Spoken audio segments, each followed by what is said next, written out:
Welcome to Hypnosis Health Info. I'm Roger Moore. I had a conversation, actually I've had two conversations so far today about various blog posts I've had recently about the dangers of red meat and the different studies that have been coming out. And there was another report that was a couple days ago on March 12th of 2012 from the LA Times that says all red meat is bad for you.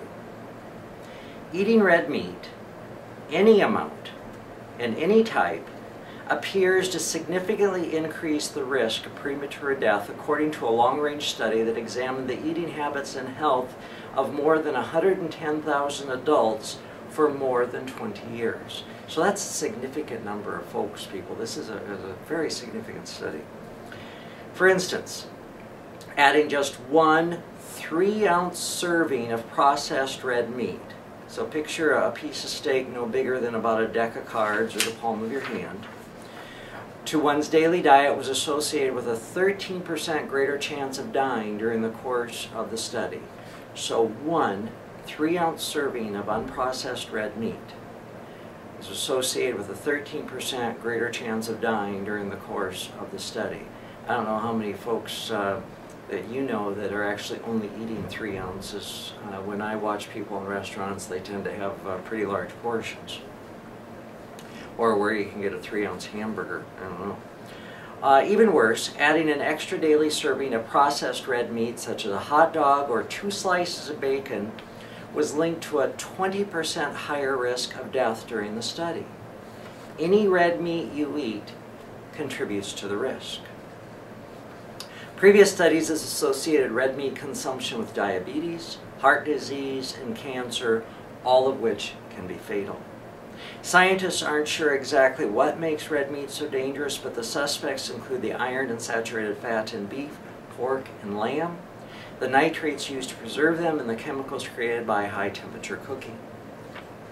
The Harvard researchers hypothesized that eating red meat would also be linked to an overall risk of death from any cause. And the results suggested they were right. Among the 37,698 men and 83,644 women who were tracked, as meat consumption increased, so did mortality risk. In separate analysis of processed and unprocessed meats, the group found that both types appear to hasten death. Dr. Dean Ornish said he gleaned a hopeful message from the study. Something as simple as a meatless Monday can help, he said. Even small changes can make a difference. Additionally, Ornish said, what's good for you is also good for the planet.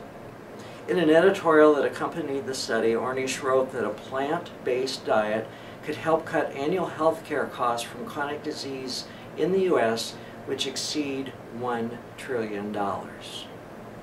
Shrinking the livestock industry could also reduce greenhouse gas emissions and halt destruction of forests to create pastures, he wrote.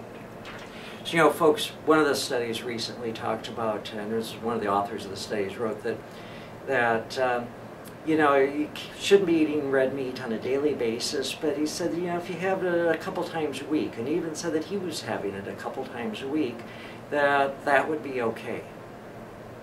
Now, I don't know about you, but I really have to question that logic. Imagine if you were to eat a tablespoon of rat poison daily, and a tablespoon of rat poison daily would greatly increase your chance of death. It was going to kill you. But a quarter teaspoon of rat poison twice a week wouldn't kill you, so it's okay to eat a quarter teaspoon of rat poison? You know, folks, red meat is dangerous.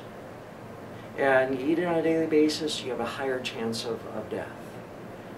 I really find it hard to believe that you're not also increasing your risk of premature death. You're increasing your risk of disease by having it twice a week.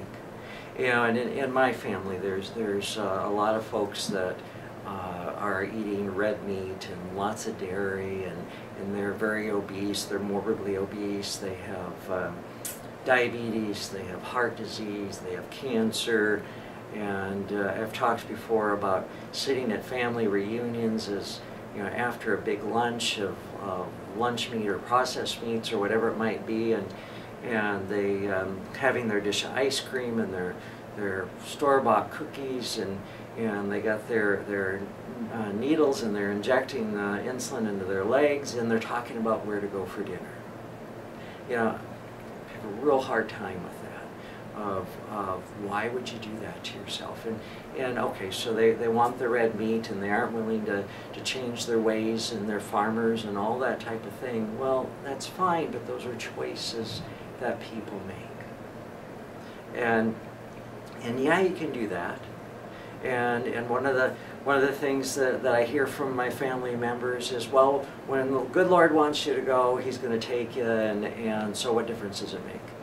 Well, from my perspective, it makes a big difference, because I have freedom and I have liberty in my life because of the health that I have. I can do things that they can't do. They become prisoners of their bodies, and they're locked into a life of being sedentary.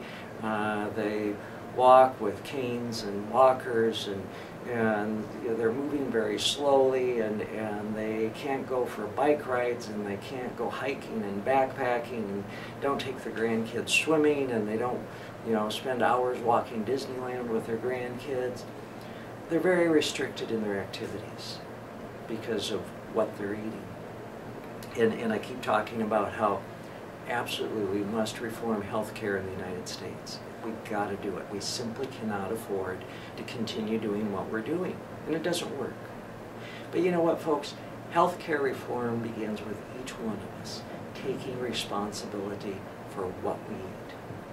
So I invite you to take a look at the tools and resources here at Hypnosis Health Info, and also at slenderforlife.com, and discover how you can put hypnosis to work for you, how you can let go of that desire for chicken, fish, beef, pork, how you can increase your desire for vegetables and whole grains and fruit, how you can increase your desire for exercise, how you can take weight off, reduce need for any diabetic medication, perhaps reduce heart disease, reduce your risk for cancer, bring your stress levels down, and create overall greater health and liberty in your life.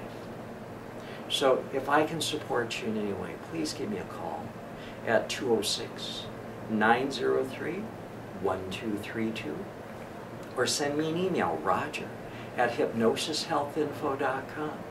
And if you're here in the Seattle area, you can come to this office in the Medical Dental Building in downtown Seattle. I also have an office over in Bainbridge Island where I live. Once a month I'm over in Forks. And if you live too far away, then we can set up Skype and internet sessions. No matter where you live, we can set up sessions to support you. So give me a call, send me an email, let me know how to support you. I'm Roger Moore, and this is Hypnosis Health Info.